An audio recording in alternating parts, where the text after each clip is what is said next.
দক্ষিণী সিনেমা ইন্ডাস্ট্রির জনপ্রিয় অভিনেতা বিজয় দেবেরাকোন্ডা ও অভিনেত্রী রাশমিকা মান্দানার সম্পর্কের জল্পনা আবারও নতুন করে উকি দিচ্ছে ইতালির আকাশে। দেখা গেছে রোমের রাজপথে বর্ষবরণের আনন্দ উৎসবে মেতে থাকতে কয়েকদিন আগেই ইতালির রাজধানী রোম থেকে নিজের ছুটির নানা মুহূর্ত সামাজিক মাধ্যমে শেয়ার করে নিয়েছিলেন রাশমিকা মান্দানা। সেই রেশ কাটতে না কাটতেই একই শহর থেকে আবার ছবি পোস্ট করে আলোচনায় ফিরে এলেন বিজয় দেবেরাকোন্ডা। সব মিলিয়ে রোমের ছুটির ছবি, রহস্যময় ক্যাপশন আর বিয়ের জল্পনা। নতুন বছরের শুরুতেই আবার আলোচনার কেন্দ্রে বিজয় দেবেরাকোন্ডা ও রাশমিকা মান্দানা। সামাজিক মাধ্যম ইনস্টাগ্রামে শেয়ার করা ছবির সিরিজে রোমের বিভিন্ন দর্শনীয় স্থানে ঘুরে বেড়াতে দেখা যায় অভিনেতাকে।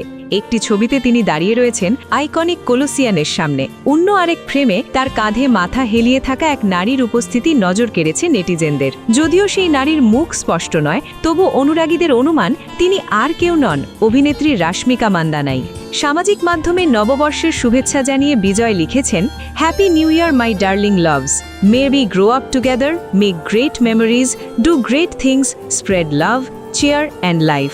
সংক্ষিপ্ত অথচ আবেগঘন এ বার্তায় আবার নেটিজেনদের মাঝে উস্কে দিয়েছে তাদের সম্পর্কের জল্পনা। এর আগে রাশমিকাও রোম ভ্রমণের বেশ কিছু ছবি ও ভিডিও পোস্ট করেছিলেন। তার শেয়ার করা মুহূর্তগুলো ধরা পড়েছিল নীরব উদযাপন, মোমবাতির আলোয় প্রার্থনা এবং ঘনিষ্ঠ বন্ধুদের সঙ্গে সময় কাটানোর দৃশ্য।